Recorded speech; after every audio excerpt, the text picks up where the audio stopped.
എന്തിനു ചേച്ചി ചേച്ചി ഇപ്പൊ അഭിനയിക്കുന്നത്? ഒന്നാമത്തെ കാര്യം എല്ലാവരുടെ വിചാരം അവരുണ്ടാക്കുന്ന ലക്ഷങ്ങളെല്ലാം എൻ്റെ അലമാരിക്കകത്താണ്. അത് തെറ്റ്. അത് ഒന്നാമത്തെ തെറ്റ്. വെക്കാമെന്ന് പറഞ്ഞാലും വെക്കരുതെന്ന് പറയുന്ന ആളാണ് ഞാൻ. അതിലൊരു ഹെഡിങ് ഉണ്ട്, സിനിമയിലല്ല. കണ്ടോ? അതാണ് ജീവിതം. ഇതാണ് എൻ്റെ മനസ്സിൽ തോന്നുന്നത്. എന്താ പറയാൻ അതായത് പറയുന്നതൊക്കെ അതൊന്നും ഞാൻ പറയത്തില്ല.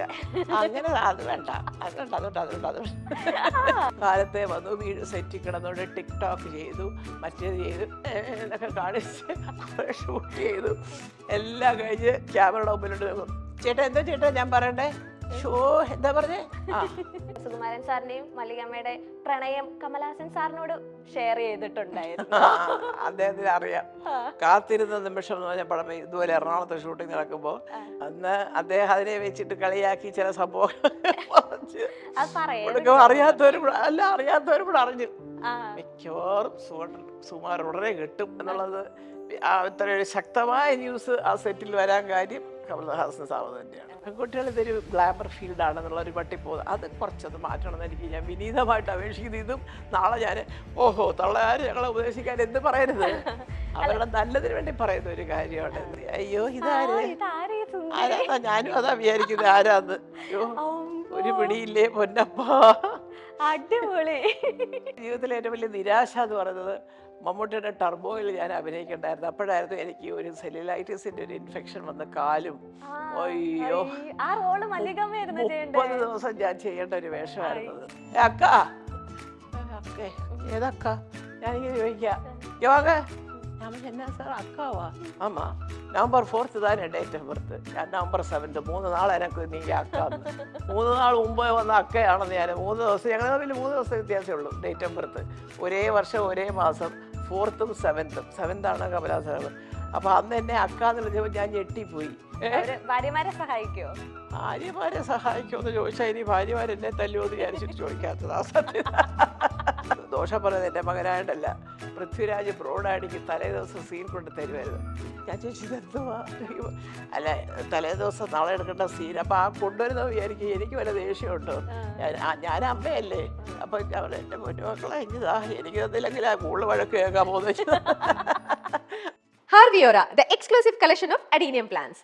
ഇനി നിങ്ങളുടെ വീടിന്റെ അകത്തളങ്ങളിൽ ഹാർവിയോറ അഡീനിയം പ്ലാന്റ്സ് പുഷ്പിച്ചു നിൽക്കും. വെബ്സൈറ്റ് വഴി ഓർഡർ ചെയ്ത് കഴിഞ്ഞാൽ ഇന്ത്യയിൽ എവിടെയും ഫ്രഷ് ആയി ഞങ്ങൾ അഡീനിയം പ്ലാന്റ് നിങ്ങളുടെ വീട്ടിൽ എത്തിച്ചു തരും. കൂടുതൽ വിവരങ്ങൾക്കായി ഹാർവിയോറ വെബ്സൈറ്റ് സന്ദർശിക്കുക.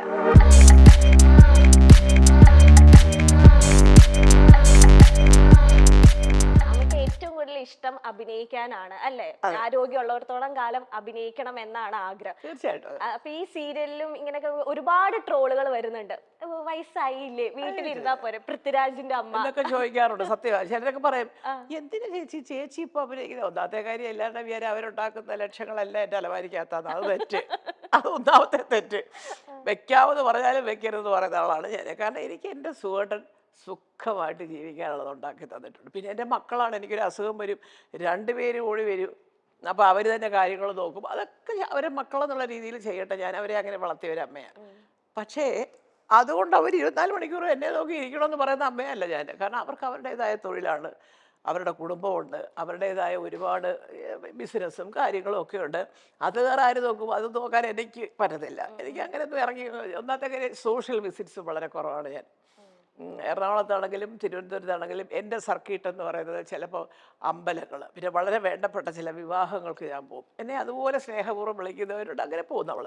അപ്പോൾ അങ്ങനെയൊക്കെയുള്ള പോകുന്നതല്ലാതെ എനിക്ക് അങ്ങനെ എല്ലാ ദിവസവും ഒരു ഫ്രണ്ടിൻ്റെ വീട്ടിൽ പോവുക, കറങ്ങാൻ പോവുക, സിനിമ കാണാൻ പോവുക, ആ പരിപാടിയില്ല മോളെ.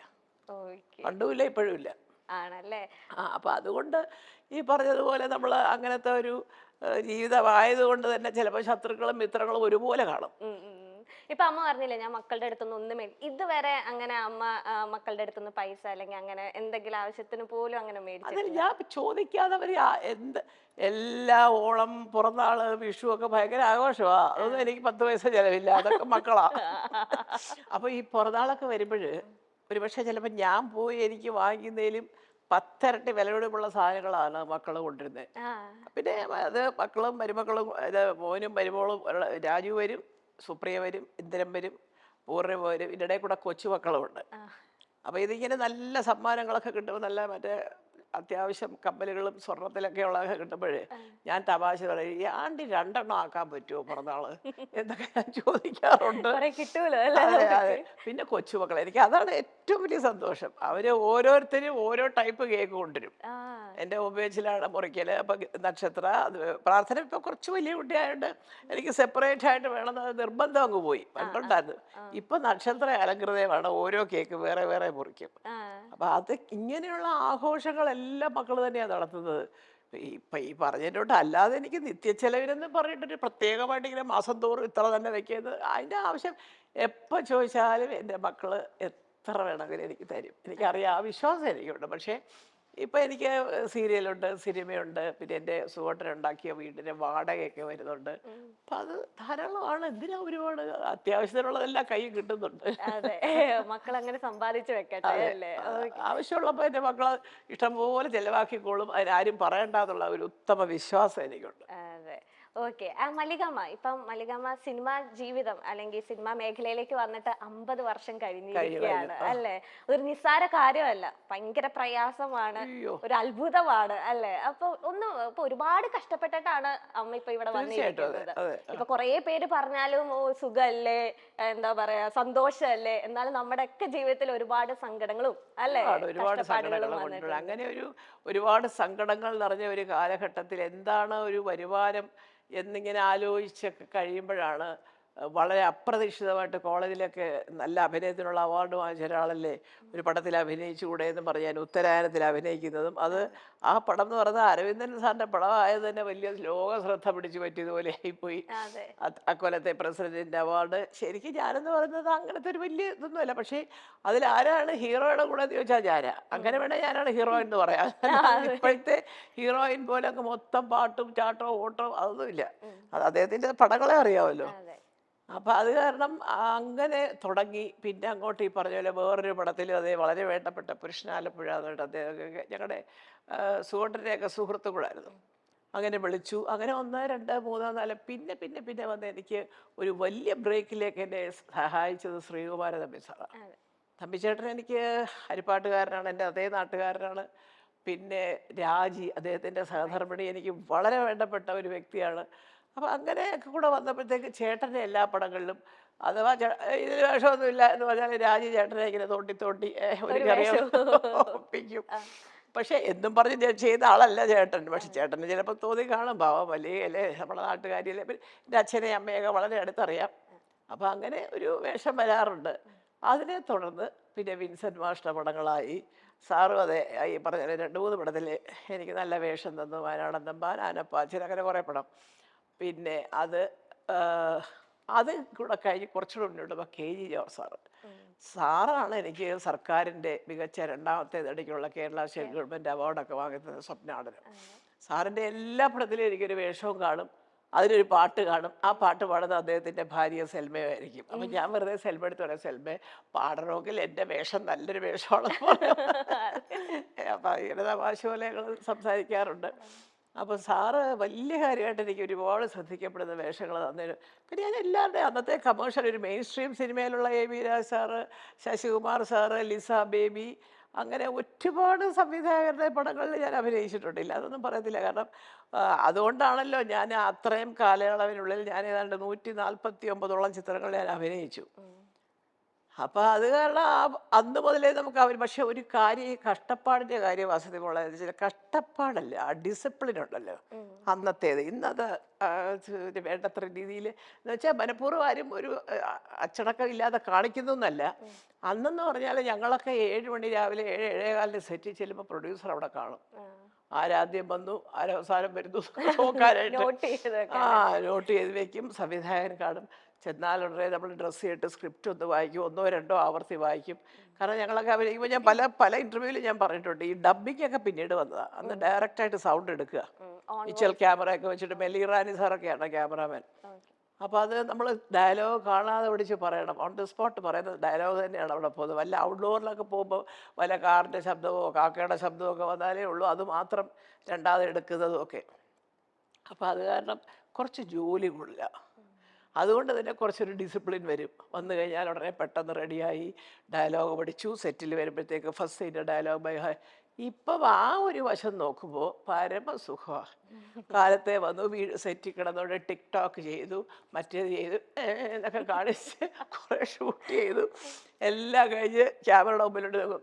ചേട്ടാ എന്താ ചേട്ടാ ഞാൻ പറയണ്ടേ, ഷോ എന്താ പറഞ്ഞേ, ആ ഇതായിപ്പോയി. അപ്പം നമുക്ക് അതൊന്നും അങ്ങോട്ട് പെട്ടെന്ന് ഉൾക്കൊള്ളാം. അതേസമയം ഇന്നും കണ്ട് വലിയ വലിയ സൂപ്പർ സ്റ്റാർസ് ഉണ്ട്. ഇപ്പം മമ്മൂട്ടിയാണേലും മോഹൻലാലാണെങ്കിലും എല്ലാവരും ഇപ്പം ദിലീപ് എന്നൊക്കെ പറഞ്ഞാൽ ഒരു ഭയങ്കരമായിട്ട് ഇമ്പ്രവൈസ് ചെയ്യുന്ന ആർട്ടിസ്റ്റുകൾ കൂടെ അതല്ലേ. അപ്പോൾ അങ്ങനെയുള്ള ഇപ്പോഴത്തെ നിലവിലുള്ള ഹീറോസ് ഓഫ് കോഴ്സ് എൻ്റെ മോനും ഒക്കെ അതെ, അവരൊക്കെ ഒരുപാട് അത് നോക്കി വായിച്ച്, ഇപ്പോൾ ഇന്ദ്രനും രാജു അതെ സീൻ വായിച്ച് ഡയലോഗുകൾ ബൈഹാർട്ട് ചെയ്ത് കുറച്ച് പരമാവധി. രാജു എന്ന് ഈ പറഞ്ഞിട്ട് ഇവരെങ്കിലും ഒരുപാട് വലിയ പ്രോംപ്റ്റിംഗ് ഒന്നും ഇഷ്ടപ്പെടാത്തവരുമാണ്. അത് കുറച്ച് പെൺകുട്ടികൾക്ക് കുറവാണ്. പെൺകുട്ടികൾ ഇതൊരു ഗ്ലാമർ ഫീൽഡാണെന്നുള്ള ഒരു പട്ടിപ്പോകും. അത് കുറച്ചൊന്ന് മാറ്റണമെന്ന് എനിക്ക് ഞാൻ വിനീതമായിട്ട് അപേക്ഷിക്കുന്നു. ഇതും നാളെ ഞാൻ ഓഹോ തള്ളാരും ഞങ്ങളെ ഉപദേശിക്കാൻ എന്ത് പറയരുത്, അവരുടെ നല്ലതിന് വേണ്ടി പറയുന്ന ഒരു കാര്യമാണ്. എന്താ വെച്ചാൽ അങ്ങനെയാണ്. കാരണം നമ്മുടെ ജോലിയാണിത്. നമ്മൾ ഇതിൽ നിന്ന് നമ്മുടെ ചോറായിട്ട് ഇതിനെ കാണുന്നുവെങ്കിൽ ആ ആത്മാർത്ഥത നമ്മൾ ആ തൊഴിലിനോട്, അത് ഏത് തൊഴിലായാലും അത്. ഞാൻ പറയും, ഇപ്പോൾ എനിക്ക് ദോഹയിൽ ബിസിനസ്സായിരുന്നു, ഞാനവിടെ ആയിരുന്നു, എൻ്റെ ഒരു ഹോട്ടൽ ഇൻഡസ്ട്രി ആയിരുന്നു എൻ്റേത്. അപ്പം ഞാൻ ഈ CV ഒക്കെ വെച്ച് ആൾക്കാരെ എടുക്കുമ്പോൾ കാണാം ബി എഡുകാരൊക്കെ ഹൗസ് കീപ്പിങ്ങിനൊക്കെയാണ് അപ്ലൈ ചെയ്തത്. കാരണം അന്ന് അവിടെ 2000 റിയാലിൽ സ്റ്റാർട്ടിങ് എന്ന് പറഞ്ഞാൽ ഇവിടെ 44-40 രൂപയോളം കിട്ടും. പക്ഷേ അത് വരുമ്പോൾ ഞാൻ പറയാം, മോനെ ഇതെന്താ സംഭവം എന്ന് പറയാം, ഹൗസ് കീപ്പിംഗ് എന്നൊക്കെ ഉള്ളതെല്ലാം നമ്മുടെ നാട്ടിലുള്ളതാണ്. പക്ഷേ ഇവിടെ അങ്ങനെ വലിയ മറ്റേ ടോയ്ലറ്റ് കഴുകുന്നത് അതുള്ളത് ഇതെല്ലാം പക്ഷേ മെഷീനും കാര്യങ്ങളും ഒക്കെയാണ്. പക്ഷെ അതല്ല, കയറി വരുമ്പോൾ ടോയ്ലറ്റൊക്കെ നല്ല ഫ്ലവർ വേസൊക്കെ വെച്ച് ഭയങ്കര പണക്കണം, സെൻസറാണല്ലോ എല്ലാം, ഞെക്കിയാൽ മറ്റേ ടിഷ്യൂ ഒരു. അപ്പോൾ ഇതൊക്കെയാണ് ചെയ്യേണ്ടത്. അല്ലാതെ നിങ്ങൾക്ക് മറ്റേ ഇവിടുത്തെ അതെല്ലാം അറിയാം, പക്ഷെ അതല്ല പ്രശ്നം. കാരണം അതാണ് കണ്ടുപിടിക്കേണ്ടത്. ഇവിടെ നമ്മളിന്നൊരു ചെറുപ്പക്കാരനെ 5ാം ക്ലാസ്സിൽ തോറ്റവനെ ഒന്ന് വിളിച്ച് ബാത്റൂം കഴുകാൻ പറഞ്ഞിട്ട് ആ പണി ഞാൻ ചെയ്യാറില്ല സാധാരണ. എന്നിട്ട് പറയും ഇവിടെ ദാരിദ്ര്യം. അത് ഇത് ഞാൻ എപ്പോഴും പറഞ്ഞു കൊടുക്കുന്ന കാര്യമാണ്. ഇപ്പോൾ ഒരു ടോയ്ലറ്റ് നന്നായിട്ട് ഒരു സാനിറ്റൈസറൊക്കെ വെച്ച് സ്പ്രേ അടിച്ച് നല്ല നീറ്റാക്കി ഇടുന്നു എന്ന് പറഞ്ഞാൽ അങ്ങനെ വലിയ ഞാൻ സ്വയം ചെയ്യുന്നത് എൻ്റെ ബാത്റൂം ആരൊക്കെ എല്ലാം ചെയ്യാൻ ആൾക്കാരുണ്ട്. പക്ഷേ എന്നാലും എനിക്ക് അങ്ങോട്ട് കയറുമ്പോൾ ഒന്ന് തൃപ്തി, എന്തോ ഒരു സംശയമാണ് നമുക്ക്. ഒന്നാമത്തെ കാര്യം, ഇപ്പം ഇങ്ങോട്ട് തിരിഞ്ഞാൽ ഒരു രോഗം, അങ്ങോട്ട് തിരിഞ്ഞാൽ ഒരു ബാക്ടീരിയ, അപ്പുറത്തോട്ട് നോക്കിയാൽ ഇതിങ്ങനെ ഓരോ കാര്യങ്ങൾ പറഞ്ഞ് മനുഷ്യൻ പേടിക്കുക. മഴവെള്ളത്തിൽ ചവിട്ടരുത്, അങ്ങോട്ട് നോക്കരുത്, ഇങ്ങോട്ട്. അപ്പം നമുക്ക് സംശയങ്ങളാണ്. അപ്പം ഇപ്പോൾ ഇഷ്ടം പോലെ ജോലി കിട്ടും, പക്ഷെ നമ്മുടെ ആൾക്കാർക്കൊരു ദുരഭിമാനമുണ്ട്, പ്രത്യേകിച്ച് ചെറുപ്പക്കാർ, ആ കുട്ടികൾ. ഇവിടെ നമ്മൾ ഒരു അമ്മയെ ഒന്ന് സഹായിക്കാൻ ഒരു പാത്രം തേച്ച് കൊടുക്കുന്നതോ, ഒരു നടയൊന്ന് തൂത്ത് കൊടുക്കുന്നതോ, അല്ലെങ്കിൽ ടോയ്ലറ്റിൽ ഇച്ചിരി സാനിറ്റൈസർ ഉപയോഗിച്ചത്, അതൊക്കെ വലിയ മോശമാണ്.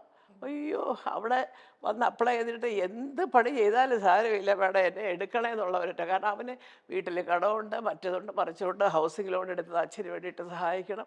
അപ്പോൾ അത് അതുപോലെ ആത്മാർത്ഥമായിട്ട് നിൽക്കും. ആ വിചാരം വരുന്നതും അത് ശ്രദ്ധിച്ച് ചെയ്യുന്നതും അവിടുത്തെ നിയമങ്ങളും അതുപോലെ ഇംപ്ലിമെൻ്റ് ചെയ്യുമ്പോൾ അത്ര സ്ട്രിക്റ്റാണ് അവർ. ജോലി കൃത്യമായിട്ട് ചെയ്യണം, വേറെ വേണ്ടാത്തൊന്നും പാടില്ല. അവിടെ ഈ ഇതുപോലെ നമ്മുടെ റോഡിൽ കൂടെ മനുഷ്യനെ വിടാതെ കൊടിയും പിടിച്ച് നടക്കുന്ന കണ്ടിട്ടുണ്ടോ എവിടെങ്കിലും? അയ്യോ, വലിയ പണമുള്ള ഇവിടെ ഈ നാട്ടിലൊക്കെ സഞ്ചരിക്കണമെങ്കിൽ ഇതൊക്കെ ഏത് നാട്ടിൽ നടക്കും? ഇങ്ങനെ ഹൈവേ ഒക്കെ ബ്ലോക്ക്, എത്ര പ്രാവശ്യം കോടതി ഉത്തരവുകൾ വന്നിട്ടുണ്ട്, എത്ര പേര് അനുസരിക്കുന്നുണ്ട്? അങ്ങനെയുള്ള ഒരു കാര്യങ്ങളൊക്കെ കാണുമ്പോൾ നമ്മൾ വിചാരിക്കും, ഈശ്വര, കഷ്ടപ്പാടിനും ആത്മാർത്ഥതയ്ക്കും ഒക്കെ കുറച്ചും കൂടി വില നൽകണ്ടേ? വളർന്നു വരുന്ന തലമുറയായാലും ഭരിക്കുന്നവരായാലും എല്ലാവരും നൽകണം. ആരാണ്ട് പറഞ്ഞതിൻ്റെ തൊട്ട് മുമ്പേ പോയ ഗുരുവിനെ കണ്ടു വേണമല്ലോ പുറകെ വരുന്ന ശിഷ്യം പഠിക്കാനായിട്ട്. അപ്പം എല്ലാം ഒത്തു വരണം. ഇപ്പൊ അമ്മ പറഞ്ഞ പോലെ തന്നെ രാജുവേട്ടനും ഇന്ദ്രേട്ടനൊക്കെ അമ്മനെ ഹെൽപ്പ് ചെയ്യാറുണ്ടോ? ക്ലീനിങ്ങിലായിക്കോട്ടെ, അല്ലെങ്കിൽ എവിടെ ഇവർ രണ്ടുപേരും ബോർഡിങ്ങിലല്ലായിരുന്നു, അത് സുഖോട്ടും ഭയങ്കര തിരക്കല്ലേ. അപ്പം അന്ന് ഇവര് സൈനിക് സ്കൂളിൽ ഞങ്ങൾ ആദ്യം നമ്മുടെ കൂണൂർ സ്കൂളിൽ ചേർത്തു. അത് അപ്പോഴാണ് ഈ ഇതെടുത്തോണ്ട് ഞങ്ങൾ ഇരകൾ എന്ന് പറഞ്ഞ പടം പ്രൊഡ്യൂസ് ചെയ്തത്. അപ്പോൾ ഒരു ചെറിയ സങ്കടം സുഖമുണ്ട്. അവിടെ അവധിയായിരുന്നു എന്നുള്ളത് മദ്രാസ് വീട്ടിലേക്ക് അവർ എഴുതി അറിയിച്ചു, ഒരു 5 ദിവസം അവധിയുള്ളത്. പക്ഷെ ഞങ്ങൾ അറിഞ്ഞപ്പോഴത്തേക്ക് 2 ദിവസം കഴിഞ്ഞു. അപ്പോൾ ഇന്ദ്രജിത്ത് അവിടെ തന്നെ നിൽക്കുകയായിരുന്നു. അത് അദ്ദേഹത്തിന് വലിയ സങ്കടമായിപ്പോയി, എനിക്കും സങ്കടമായിപ്പോയി. അവിടെ പക്ഷേ വിദേശത്തൊക്കെയുള്ള കുട്ടികളുണ്ട്, എല്ലാവരും ഉണ്ട്. പക്ഷേ കേരളത്തിനകത്തെ കുട്ടികളെയൊക്കെ എല്ലാവരും കൊണ്ടുപോയി. അപ്പം വേണ്ട ഇനി നമ്മുടെ കൂടെ നിർത്താന്ന് പറഞ്ഞ് വിളിച്ചുകൊണ്ടുവന്നു. അപ്പോൾ ആ ഇടയ്ക്കാണ് ഈ സൈനിക് സ്കൂളിൻ്റെ അഡ്മിഷനെ കുറിച്ച് അറിയുന്നത്. ഒരാൾ 6th സ്റ്റാൻഡേർഡിൽ, ഒരാൾ 9th. കറക്റ്റായിട്ട് ഇന്ദ്രൻ 9th രാജു 6th എത്തി. രണ്ടുപേരും എൻട്രൻസ് എഴുതി, രണ്ടുപേർക്കും കിട്ടി. രണ്ടുപേരെ കുറിച്ചും അന്നത്തെ പ്രിൻസിപ്പലായിരുന്ന ഈ പറഞ്ഞ പുള്ളി ഒരു എയർഫോഴ്സ് കമഡോർ നേവി ഉണ്ട്, എല്ലാവരും ഉണ്ടായിരുന്നു അവിടെ. അവരുടെ ഓഫീസേഴ്സ് എല്ലാം അങ്ങനെ, ഹെഡ് മാസ്റ്റർ, രജിസ്ട്രാർ, പ്രിൻസിപ്പൽ എന്നൊക്കെ വന്ന എല്ലാം ഡിഫൻസ് ഓഫീസേഴ്സാണ്. അപ്പോൾ ഇവർ ചോദ്യങ്ങൾക്ക് ഇവർ ഉത്തരം പറഞ്ഞ രീതികളും ഒക്കെ ഞങ്ങളോട് പറഞ്ഞിട്ടുണ്ട്. എല്ലാവരെയും ഇഷ്ടപ്പെട്ടു, രണ്ടുപേർക്കും അഡ്മിഷൻ കിട്ടി, ടെസ്റ്റിന് നല്ല മാർക്കുണ്ട്. അങ്ങനെ സൈനിക് സ്കൂളിൽ ചേർത്തു. സൈനിക് സ്കൂളിൽ എങ്ങനെയാണെന്ന് വെച്ചാൽ ഇവിടെ താമസിക്കുമ്പോൾ ഒരു ഡേ ഔട്ട് പാസ് ഉണ്ട്. സൺഡേ മോർണിംഗ് നമുക്ക് വേണേൽ വിളിച്ചുകൊണ്ട് പോകാം, വൈകിട്ട് 6 മണിയാകുമ്പോൾ കൊണ്ടുവിടണം. അങ്ങനെയൊക്കെ ആയിരുന്നു കൂടുതലും. അപ്പം അതുകൊണ്ട് ഈ അമ്മയെ സഹായിക്കുന്നത് പിന്നെ കാണുന്നത് വളർന്ന് കോളേജിലൊക്കെ ശേഷം അമ്മ ഉണ്ടാക്കുന്ന പോലെ അന്ന് കല്യാണം കഴിഞ്ഞാൽ ഇപ്പോഴും പറയാം, വൈകിട്ട് വരാതൊന്നും ഉണ്ടാക്കുകയമ്മേ, ചിക്കൻ സ്റ്റൂ ഇടിയപ്പം ഉണ്ടാക്കമ്മേ.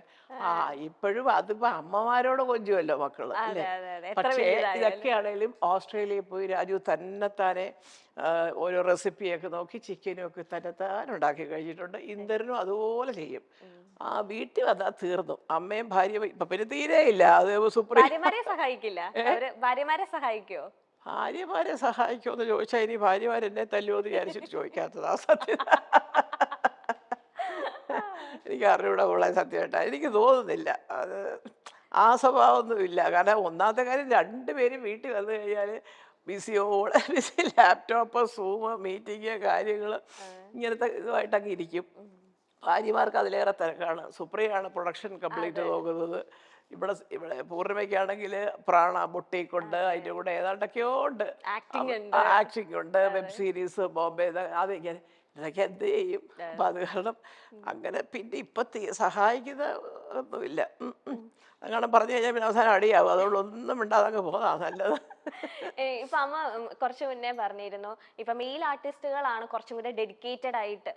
തീർച്ചയായിട്ടും അതെ, അത് യാതൊരു സംശയമില്ല. ഇന്നും എല്ലാവരും കണ്ടുപഠിക്കേണ്ടത് നമ്മൾ അങ്ങനെ ചെയ്തു, ഇങ്ങനെ ചെയ്തു, അത് ചെയ്തു എന്നൊക്കെ പറഞ്ഞാലും പഴയ സൂപ്പർ താരങ്ങൾക്കുണ്ടാകുന്ന ഒരിത് ഇന്നിപ്പോൾ അവരൊന്ന് കാണിച്ചില്ലെങ്കിലും അവർ ഓൾറെഡി എസ്റ്റാബ്ലിഷ്ഡ് മെഗാ സ്റ്റാർസ് ആണല്ലേ.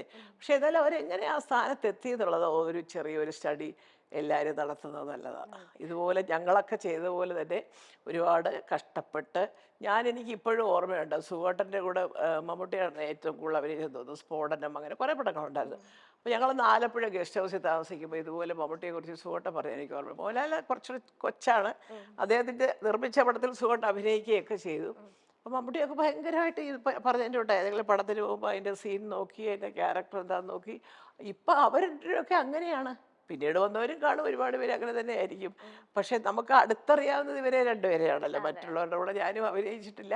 ഇവരുടെ കൂടെ എനിക്കൊരു ഏറ്റവും വലിയ ജീവിതത്തിലെ ഏറ്റവും വലിയ നിരാശ എന്ന് പറയുന്നത്, മമ്മൂട്ടിയുടെ ടർബോയിൽ ഞാൻ അഭിനയിക്കണ്ടായിരുന്നു. അപ്പോഴായിരുന്നു എനിക്ക് ഒരു സെല്ലുലൈറ്റിസിന്റെ ഒരു ഇൻഫെക്ഷൻ വന്ന കാലും. അയ്യോ, 30 ദിവസം ഞാൻ ചെയ്യേണ്ട ഒരു വേഷമായിരുന്നത്. സത്യം പറയാം. അദ്ദേഹം അത് എനിക്ക് എൻ്റെ ഒരു അഡ്വാൻസ് എഴുതിച്ചിട്ട് അത് ഞാനെടുത്ത് തിരിച്ചു കൊടുത്തപ്പം അത് വാങ്ങിക്കാതെ എൻ്റെ പ്രൊഡക്ഷൻ കൺട്രോളർ പോയി. ഞാൻ അയ്യോ, ഞാൻ അഭിനയിച്ചിട്ടില്ലല്ലോ, സാറ് കൊല്ലും, അത് നമുക്ക് ഇനി അടുത്തൊരു പടം വരുമ്പോഴും എപ്പോഴും. അതുപോലും അദ്ദേഹം തിരിച്ചു വാങ്ങിക്കൊണ്ട് പോകാനായിട്ടുള്ളൊരു വ്യഗ്രത കാണിക്കുന്നുമില്ല. ഞാൻ കൊടുത്തിട്ടുണ്ട്, വാങ്ങിക്കുന്നുമില്ല. ടർബോയിലും മമ്മൂക്കയുടെ ഒപ്പം തന്നെ പിടിച്ചു നിർത്തിയ ഒരു ക്യാരക്ടർ. ഒരുപാട് ഓഡിയൻസ് എന്നോട് എൻ്റെ ചേച്ചി ഞങ്ങളൊരു കോമ്പിനേഷൻ കാണാൻ നോക്കും. ഞാൻ പറയും എന്ത് ചെയ്യാൻ, ഞാൻ അവരോടൊക്കെ പറഞ്ഞു ഞാൻ അഭിനയിക്കാൻ പോവാം മമ്മൂട്ടിയുടെ കൂടെ. അപ്പോൾ എന്തോ ഒരു ഗ്രഹപ്പഴ ആ സമയത്ത്. അപ്പോൾ എൻ്റെ ബ്രദറുണ്ട്. അപ്പോൾ ചേട്ടൻ പറഞ്ഞു കുറച്ച് ഒരു ചുവപ്പ് കളറൊക്കെ ഈ നീരിന് വന്നപ്പോഴത്തേക്ക് വല്ല ഇൻഫെക്ഷൻ ആണോ എന്താ, പേടിച്ചു പോയി. അപ്പോൾ ചേട്ടൻ പറഞ്ഞു അതൊന്നും പേടിക്കണ്ട, നമുക്ക് പോകാം, കറക്റ്റ് ട്രീറ്റ്മെൻറ്റ് എടുത്താൽ മതി, പോകാം. കാരണം ഇല്ലെങ്കിൽ എനിക്കൊരു ഇച്ചിരി ഡയബറ്റിക് ഒക്കെ ഉള്ളതുകൊണ്ടേ നമുക്കൊരു പക്ഷേ ഈ പറഞ്ഞതിൻ്റെ കിഡ്നിയോ പെണ്ണുങ്ങളല്ലേ, അപ്പോൾ എന്തെങ്കിലുമൊക്കെ അവയവത്തിലൊക്കെ കയറി അതൊന്നും വരാൻ പാടില്ല. ചേട്ടനോടൊരു വലിയ അനുഗ്രഹമായിരുന്നു. പുള്ളി കൂടെ വന്ന്, ഞാൻ ആസ്റ്ററിലായിരുന്നു. അതുപോലെ എനിക്ക് ഒരുപാട് നന്ദിയുള്ള ഡോക്ടറാണ് അവിടെ, ഡോക്ടർ ചാൾസ് എന്ന് പറയുന്നത്. പിന്നെ ഒരു സർജൻ ഡോക്ടർ പ്രകാശ്. ഇവരെല്ലാവരും കൂടെ ഇരുന്ന് ഡയബറ്റീസിന് ഉണ്ടോ നോക്കാൻ ഒരാൾ, ഇതിൻ്റെ ഇൻഫെക്ഷൻ ഒരാൾ. അങ്ങനെ ആ സമയത്തായിരുന്നു ഈ ടർബോ ഷൂട്ടിങ്. എനിക്ക് എന്ത് ചെയ്യണമെന്ന് പറഞ്ഞുകൂടാ. എന്നിട്ട് ഞാൻ കുറച്ച് കഴിഞ്ഞൊരു ചെറുതായിട്ടൊക്കെ കുറഞ്ഞപ്പോൾ അയ്യോ വേണ്ട, അതിപ്പോൾ ഒരു മാസം ഒരു റെസ്റ്റ് എടുത്താട്ട് അത് കഴിഞ്ഞിട്ട് പോകാം എന്ന് പറഞ്ഞപ്പോഴത്തേക്ക് പിന്നെ നമുക്ക് പറ്റിയില്ല. അങ്ങനെ ഒരു വലിയ ഒരു അടുത്ത കാലത്തൊട്ടായ ഒരു വലിയ സങ്കടം. മല്ലിക, നിങ്ങൾ ഒരുപാട് ഇന്റർവ്യൂകൾ കൊടുക്കുന്നു, മക്കളെ കുറിച്ചുൾപ്പെടെയുള്ള കാര്യങ്ങൾ വെട്ടിത്തുറന്ന് പറയുന്നു.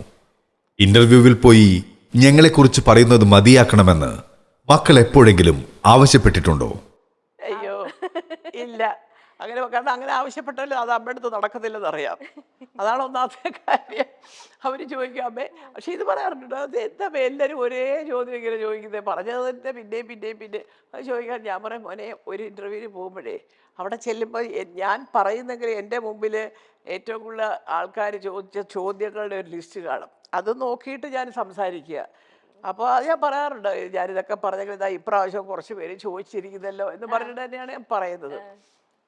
അപ്പോൾ അങ്ങനെ വരുമ്പോൾ ഇത് മക്കൾക്ക് പിടിക്കുമോ അത് ഞാൻ നോക്കാറില്ല. കാരണം ഓഡിയൻസ് എന്നോട് എന്ത് ചോദിച്ചാലും ഞാൻ ഉത്തരം പറയും. അതെൻ്റെ ഒരു ബേസിക്. ഇത് ആരെയും വിളിക്കണം, നമ്മുടെ ജീവിതം ഒരു തുറന്ന പുസ്തകമായിട്ട് തന്നെ ഇരിക്കട്ടെ മരിക്കുന്നിടം വരെ.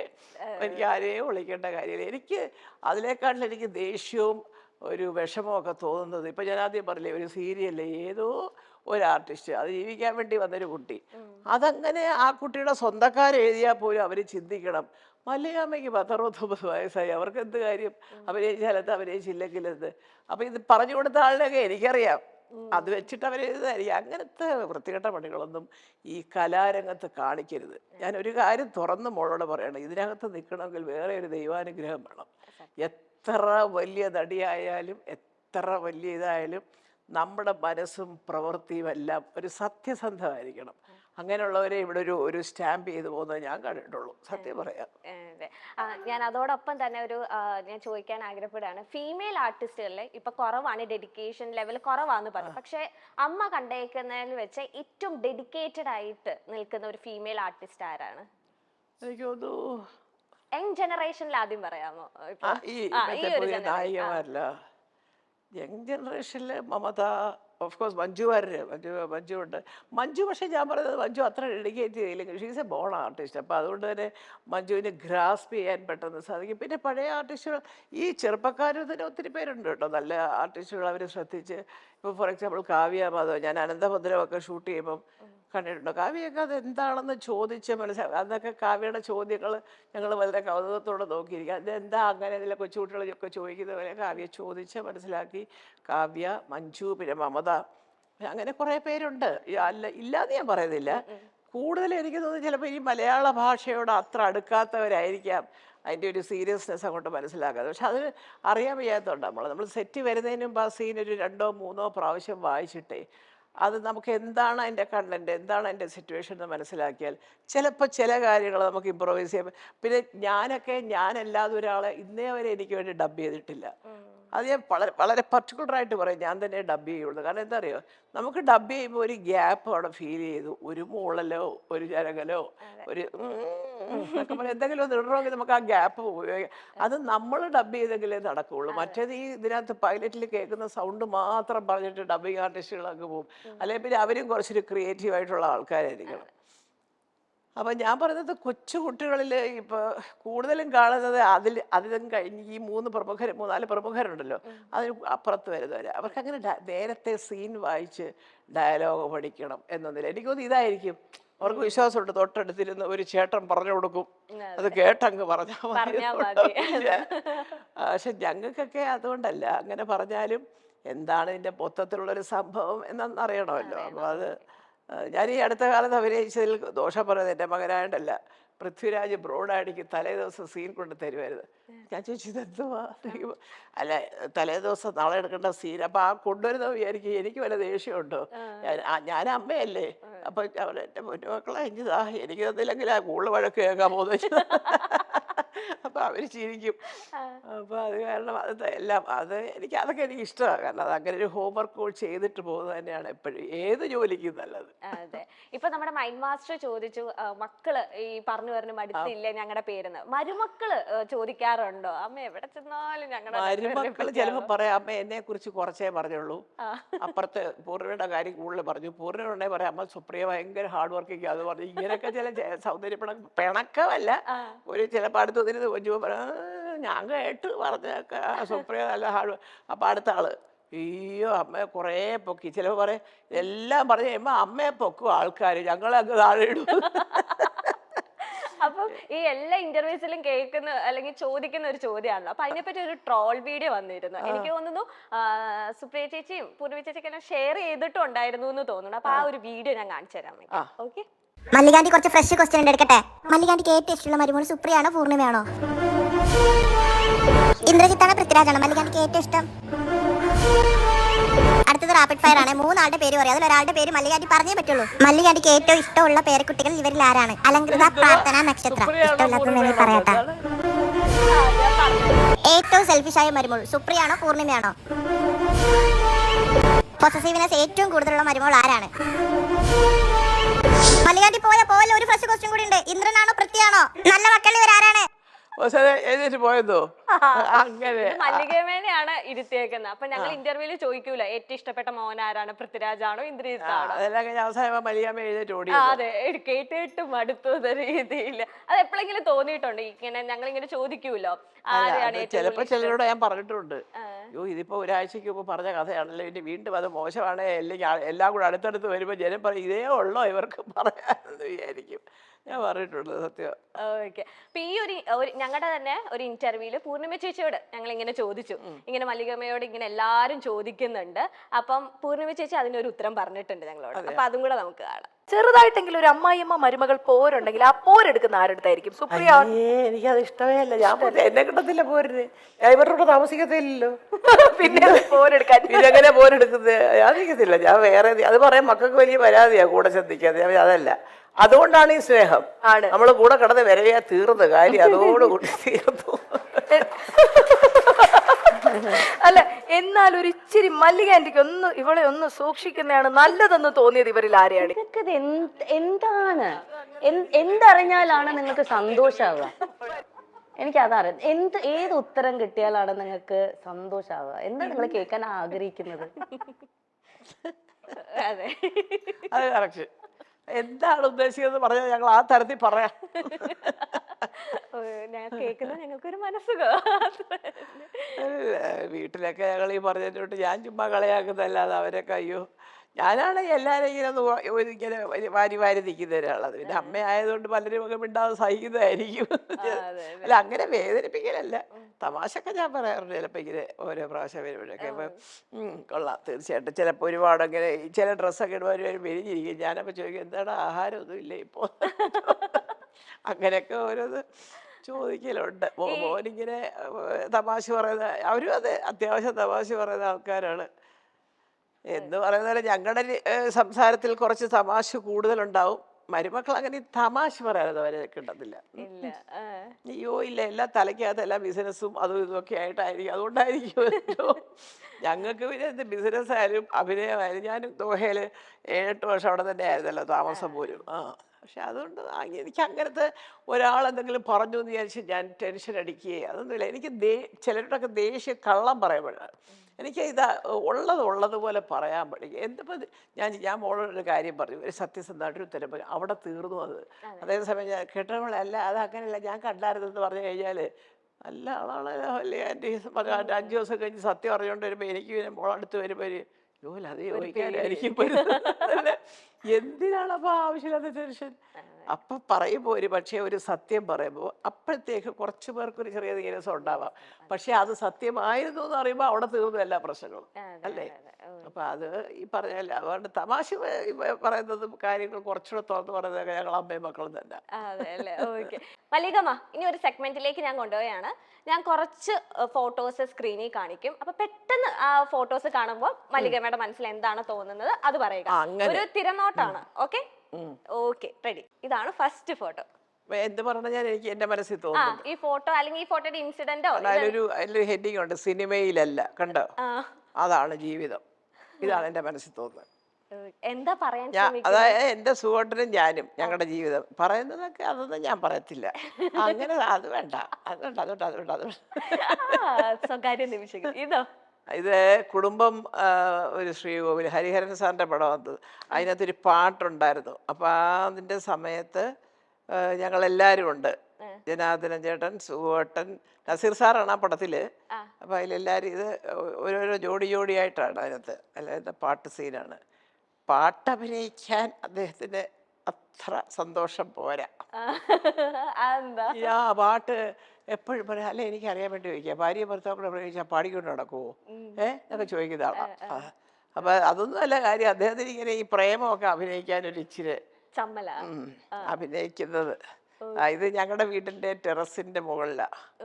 ട്രിവാൻഡ്രത്തെ വീടിൻ്റെ അത് വേറെ അത് എനിക്ക് തോന്നുന്നു അന്നൊരു അയ്യോ ഇതാര് ഇതാരേ സുന്ദരി? ആരാ ഞാനും അതാ വിചാരിക്കുന്നത് ആരാന്ന്. അയ്യോ ഒരു പിടിയില്ലേ പൊന്നപ്പാ. അടിപൊളി.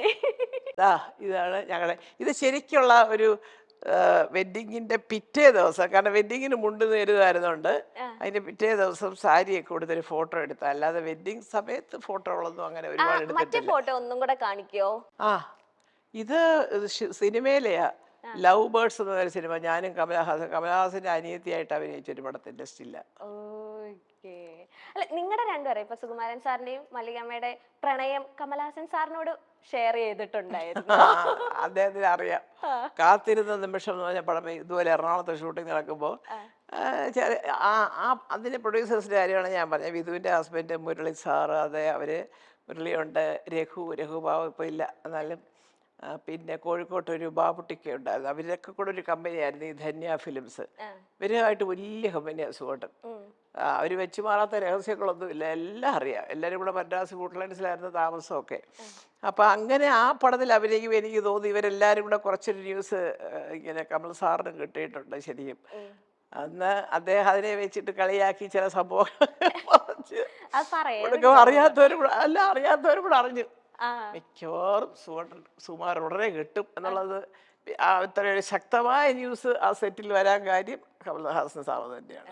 എന്തെങ്കിലും അഡ്വൈസ് അല്ല, കമൽ എന്ന് വിളിച്ചാൽ എനിക്ക് അദ്ദേഹത്തെ അങ്ങനെ വിളിക്കുന്നത് ഇഷ്ടം, കാരണം അത്രയും ഫ്രണ്ട്ലിയാണ് അദ്ദേഹം. കാരണം ഞാൻ ഒരു 3-4 പടം ചെയ്തിട്ടുണ്ട്.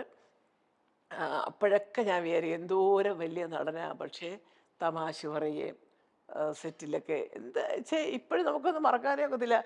ഇത്രയും വലിയൊരു നടൻ്റെ കൂടെ ഒക്കെ ഞങ്ങളൊക്കെ അഭിനയിച്ചല്ലോ എന്ന് ആലോചിക്കുമ്പോൾ ഒരു വലിയൊരു അഭിമാനം തോന്നുക. അന്ന് എനിക്ക് അന്നൊക്കെ നമുക്ക് സംസാരിക്കുന്നിട്ട് മലയാളത്തിലുള്ള ഒരു നടൻ നമ്മളെ ഒരു തമാശയൊക്കെ പറയത്തില്ലേ, അതുപോലെ വന്നിരുന്നു. അതേപോലെ സത്യ സ്റ്റുഡിയോയിൽ അദ്ദേഹത്തിന് ഓർമ്മ കാണുക, അങ്ങനെ മറക്കുന്ന ആളല്ല അവരാരും.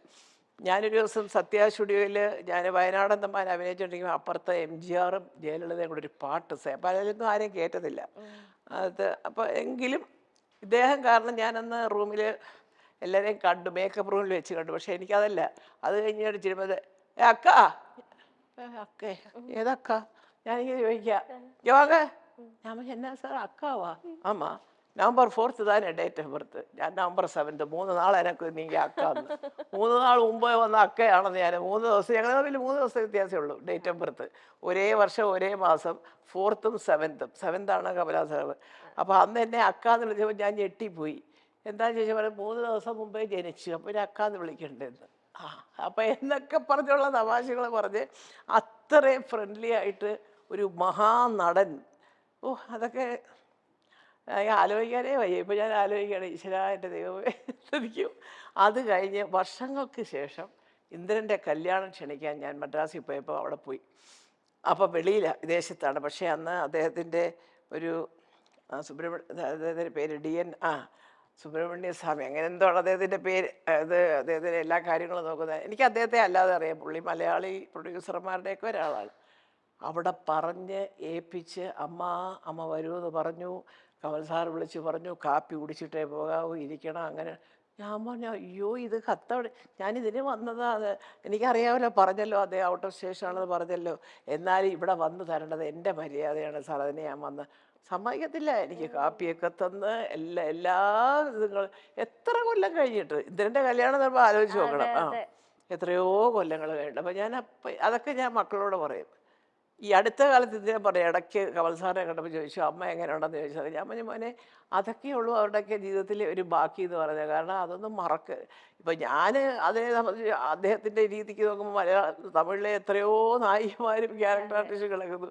മലയാളത്തിൽ അഭിനയിച്ച കാലത്ത് 3-4 പടത്തിൽ അഭിനയിച്ചു എന്നുള്ളതല്ലാതെ അതിനപ്പുറത്തോട്ട് അങ്ങനെ. എന്നാലും അതൊക്കെ ഓർത്ത് സുഹോട്ടൻ്റെ കാര്യം അറിയാം, എൻ്റെ കാര്യം അറിയാം, മക്കളുടെ കാര്യം നന്നായിട്ടറിയാം. എന്തിനും പറഞ്ഞു എന്നോട് ചോദിച്ചു. അപ്പോൾ ഞാൻ പറഞ്ഞു എനിക്കതൊക്കെ കേൾക്കുമ്പോൾ ഒരു ഭയങ്കര അഭിമാനമാണ്. കമൽ സാറിനെ പറ്റി ചോദിച്ചു എന്നൊക്കെ പറയുമ്പോൾ ഈ ഇന്ത്യൻ ടൂവിന്റെ പ്രൊമോഷന്റെ ഭാഗമായിട്ട് ഇന്ന് കമൽ സാർ കൊച്ചിയിൽ വരുന്നുണ്ട്. ഉണ്ടല്ലേ? അറിഞ്ഞില്ല, വരുന്നു എന്ന് കേട്ടു. കാണാൻ പോകുന്നുണ്ടോ? കാണാൻ പോകാൻ പറ്റിയാ പോവും. അപ്പൊ ഒരു അല്ലെങ്കിൽ എനിക്ക് ആ പടം കാണാം. ഞാൻ തുടക്കത്തിലൊരു മല്ലിക മൈൽ സ്റ്റോൺ മേക്കേഴ്സ് ഫാമിലിയോട് ഇത്ര അടുത്തു നിൽക്കുന്ന ആളായിട്ടും ഷാജി പാപ്പന്റെ കല്യാണം കൂടാൻ താങ്കൾ എന്തുകൊണ്ടാണ് വരാതിരുന്നത്? നല്ല ചോദ്യം. ഷാജി പാപ്പന്റെ വധു നിങ്ങളുടെ മുന്നിലിരിക്കുന്ന കെന്നയ്ക്കുൾപ്പെടെ ഷാജി പാപ്പൻ ടീമിന് അത് വലിയ സങ്കടമായി. മോനെ സങ്കടം എനിക്കാണ്. ആ ചോദ്യം തെറ്റ്. ഇങ്ങനൊരു കല്യാണം നടന്നെന്ന് ഈ ചേച്ചി അറിഞ്ഞിട്ടില്ല. ഇവിടെ ഒരു കള്ളച്ചെറുക്കനുണ്ടല്ലോ ഇവിടെ അപ്പു എന്ന് പറഞ്ഞ് പറയാ വിളിച്ചോണ്ടിരുന്നു, എല്ലാ ദിവസവും വിളിച്ചോണ്ടിരുന്നു, കിട്ടിയില്ലത്. സകലമാന പേര് ലോകത്തെമ്പാടുന്ന് വിളിക്കുന്നത് എനിക്ക് കിട്ടുന്നുണ്ട്, ഇദ്ദേഹത്തിൻ്റെ ഫോൺ മാത്രം കിട്ടിയില്ലെന്ന് തന്നെ ഇരിക്കട്ടെ. ഒരു മെസ്സേജ് ഇട്ടൂടെ, ഷാജിയുടെ കല്യാണമാണ്, ഷാജി പാപ്പൻ എന്ന് പറയുന്ന ആളിൻ്റെ കല്യാണമാണ്, അതാണ് ഇതാണ്, കെന്ന ആണ് കുട്ടി, ഇതൊക്കെ പറഞ്ഞൂടെ? എന്നെ പോലെയുള്ള അമ്മമാരുടെയൊക്കെ ഒരു അനുഗ്രഹം വാങ്ങിക്കാതെ ഇവർ കെട്ടാവൂ അല്ലേ? അപ്പോൾ അത് അപ്പൂര് കൊടുക്കണം നല്ല 2 പെട. അതാണ് എനിക്ക് ഏറ്റവും വലിയ എളിയ അപേക്ഷയാണ്. 2 പൊട്ടിക്കാമെങ്കിൽ ഒന്ന് പൊട്ടിച്ചേര്. ഇതിനുള്ളത് ഞാൻ അപ്പൂച്ചേട്ടൻ ഇത് കൊടുക്കണേ മോളെ. സത്യമായിട്ട് പറഞ്ഞില്ല. ഞാൻ ചോദിച്ചു എപ്പോ ചേച്ചി പറഞ്ഞ ഇല്ല കല്യാണം കഴിഞ്ഞെന്ന്. എടുത്ത് പറയുന്നത് ഞാൻ പറഞ്ഞു ഈശ്വര ഞങ്ങളെന്ന് വിളിക്കൂല എന്ന് ചോദിച്ചു. വിളിച്ചിരുന്നു, അപ്പൊ ഫോൺ കിട്ടിയില്ലത്. പിന്നെ അദ്ദേഹത്തിന്റെ പരിപാടിക്ക് വിളിക്കുമ്പോ കറക്റ്റായിട്ട് കിട്ടുന്നുണ്ടല്ലോ ഫോണ്. അതുകൊണ്ട് എന്റെ ഷോയിലെ ആദ്യത്തെ ഗസ്റ്റ് ആയിട്ട് ഞാൻ അമ്മേനെ അത് കൊണ്ടുവന്നില്ലേ. നോക്കുമ്പോളെ ഇങ്ങനെ പറയാമോ എൻ്റെ അടുത്ത്? ഞാനിവിടെ താമസിക്കുന്ന ഒരാളല്ലേ, അമ്മയെ കൂടെ വിളിക്കുമ്പോ അപ്പൂ എന്ന് പറഞ്ഞൂടെ? കേസ് കൊടുക്കും ഞാൻ, കേസ്. എനിക്ക് നമ്പർ തന്നോ? അതെ അത്രേ ഉള്ളൂ. കൊച്ചുണ്ടാവട്ടെ, കൊച്ചിന്റെ മാമോദിസ. അയ്യോ അത് അത്രയും നീണ്ടു പോണോ ഒരു തൽക്കാലത്തിന്? അയ്യോ അല്ലാതെ സൽക്കരിച്ച വരുമോ? പിന്നെ അത് ശരി. ഇപ്പൊ അതാണ് അങ്ങനെ ധരിച്ചു വെച്ചാൽ അത് പറഞ്ഞായിരിക്കും വരത്തില്ലെന്നല്ലേ? ഇയാള് ശരിയല്ലേ? അന്ന് ഉടനെ തന്നെ ഞാൻ വിളിക്കുന്നതായിരിക്കും.